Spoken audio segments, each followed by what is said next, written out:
And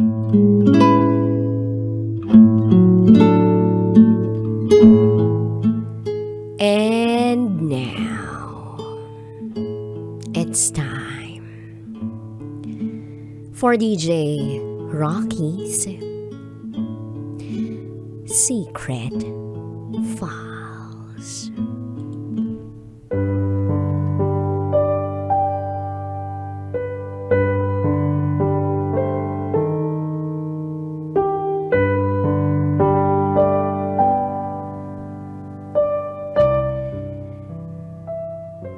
Pumatol ako sa isang lalaki kahit na alam kong may asawa't anak na siya.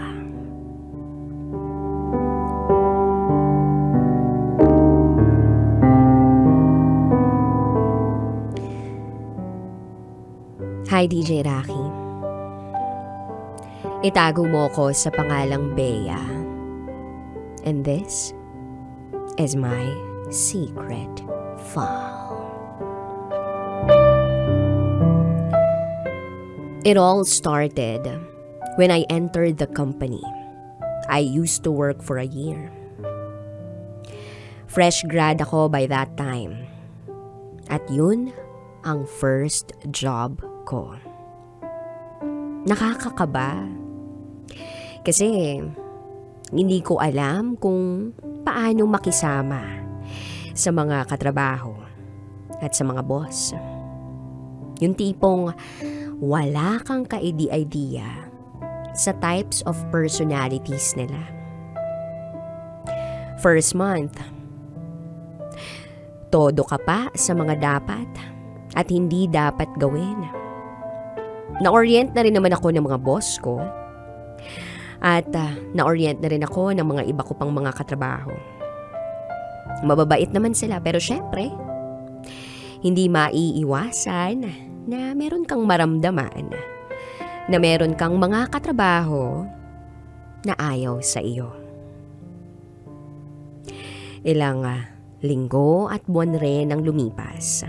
Nagamay ko na rin ang trabaho ko. At unti-unti, nakakasundo ko na rin ang mga katrabaho ko. Aaminin ko, masaya ako sa trabaho ko. Nakakapagod, pero hindi ko gaanong nararamdaman yun dahil sa mga kasamahan ko. Ako yung babaeng mas maraming ka-vibes na lalaki kesa sa babae. Siguro, gawa na rin dahil hindi ko nakasamang lumaki ang papa ko. At dahil dito, meron akong nakilalang lalaki. Doon din siya nagtatrabaho. Kung i-describe ko siya, mabait siya, responsable, makulit kagaya ko. Strikto nga lang at may pagkasuplado. Pero never siya naging suplado sa akin simula nung makilala niya ako. Madalas kaming magkulitan sa trabaho. Masaya siyang kausap at kasama. Kaya lang, ang masaklap lang dito ay may asawa't anak siya. Yes, DJ Rocky.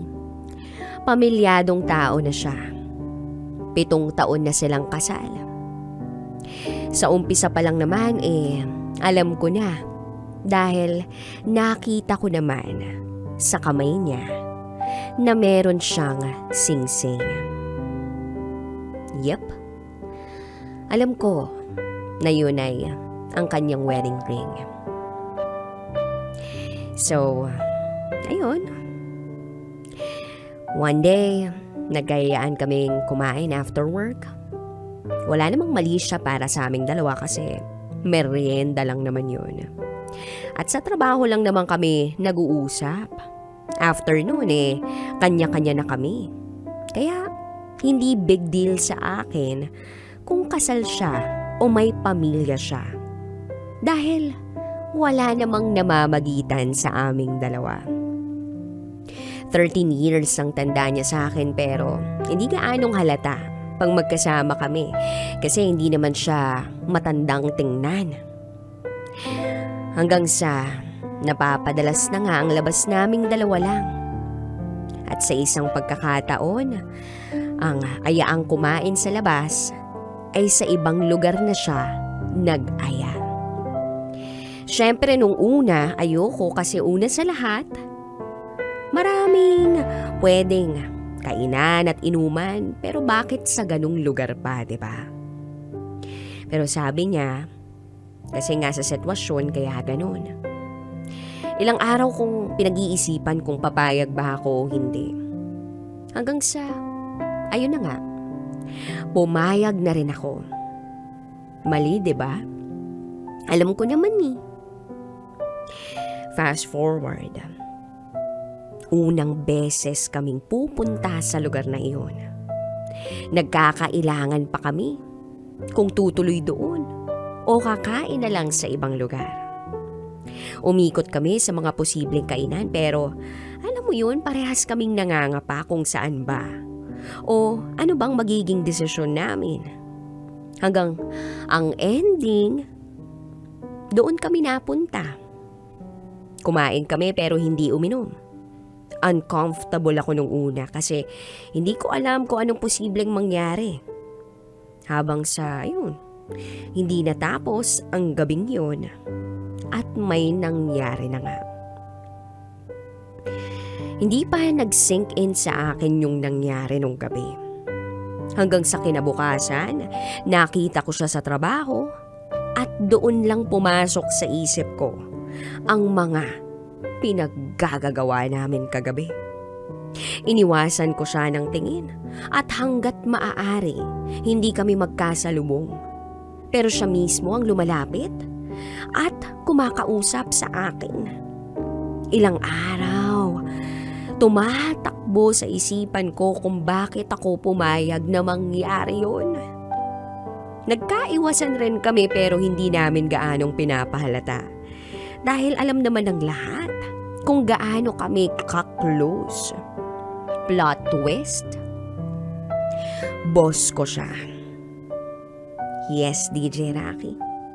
Pumatol ako sa boss ko na may asawa't anak na. At habang tumatagal, bigla niya akong parang hindi pinapansin. Nagtaka ko kung anong meron at bakit. Doon ko na kumpirma na gusto ko na siya, na meron na akong nararamdaman para sa kanya. Pero in denial pa rin ako kasi nga bawal eh. At hindi pwede. So, hindi ko ipinapaalam sa kanya at hindi ko sinasabi. Ayoko ring ipahalata. Naging okay kami uli. Hindi ko alam kung paano na ulit, pero lumabas uli kami. Same place. Paulit-ulit kaming lumalabas. Ilang buwan naming ginagawa yun. But take note, walang kami. Walang label. Fubu nga lang. Yun ang sabi nila pag ganun ang sitwasyon. Tumagal kami ng ganitong sitwasyon. Walang kami, walang assurance. Hindi namin alam kung hanggang kailan at saan. Pero go lang ang peg naming dalawa. Fast forward, nag-resign ako sa company. Papahinga muna ako kasi nga fresh grad ako. Gusto ko rin muna mag-enjoy after kong mag-aral ng matagal. Akala ko, dito na rin kami matatapos. Pero nagkamali ako. Isang linggo bago ako umalis, mas lalo siyang naging sweet sa akin. Ang nasa isip ko nun siguro, mamimiss ako nito. Kaya ganito sa akin. Pero after kong umalis sa company, magka-text kami. Hanggang sa tinanong niya ako kung pwede bang maging kami. Gulat na gulat ako. Hindi ko alam kung anong sasabihin ko. Kaya hindi ko agad sinagot yung tanong niya. Mga isang linggo kong pinag-isipan.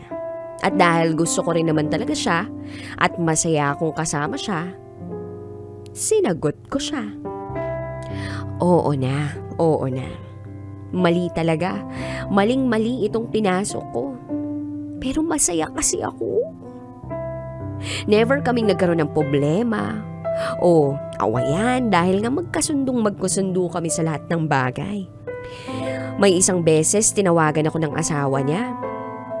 Tinanong niya onting confirmation ko. Buti na lang mabilis ako mag-isip. Alam ko ang mga sasabihin ko. Una pa lang alam ko na misis na yun.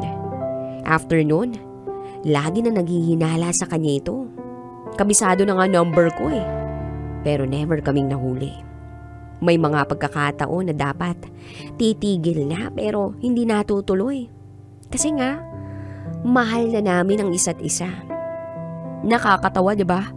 Kasi kahit ako may mga doubts minsan. Kasi paano niya ako magagawang mahalin? May asawa siya. Kahit bali-balig ta rin natin, asawa pa rin niya ang pipiliin niya at hindi ako. Hindi magiging ako. Hindi ko pinangarap maging kabit. Wala naman talagang nangangarap na maging kabit. Gusto kong itama lahat. Pero ang hirap dahil mahal ko talaga siya. At sobrang saya ko sa kanya. Lagi niyang pinapagaan ang loob ko. Never siyang nagdadalawang isip na tulungan ako sa mga desisyon ko sa buhay. Sobrang ma-effort siyang tao tulad ko. At siya yung nakatapat ko sa kung gusto mo, gagawa ka ng paraan. Well, mag-iisang taon na rin ang relasyon namin. Hindi ko alam kung hanggang kailan at hanggang saan aabutin itong relasyon namin. Gusto ko rin namang makawala at mabuhay uli ng maayos. Gusto ko rin mabuhay sa tama. Pero ang hirap. Lagi kong iniisip yung anak niya. Ayokong dumating yung panahon na malaman niya at maapektuhan siya. Ayokong maranasan niya yung naranasan ko. Ang lumaki ng walang ama dahil sa isang katulad ko. Pumatol sa isang lalaki kahit na alam na may asawa at anak na. Pero hindi ko pa rin magawa ang tama. Hindi ko pa kaya. Paano mo ba iiwan yung taong mahal mo, 'di ba? Kung parehas naman kayong gumagawa ng paraan para mag-work ang relasyon ninyo. Kahit alam niyong mali at hindi pwede. Hindi ko alam eh. Kung hanggang kailan ko pa kayang lumaban at ipaglaban ang maling relasyon namin. Mahirap itago sa maraming tao. Paano nga ba bibitaw sa relasyon na gustong gusto ko pang ipagpatuloy pa? Tulungan niyo po ako. Muli, ako si Bea at ito ang aking secret vow.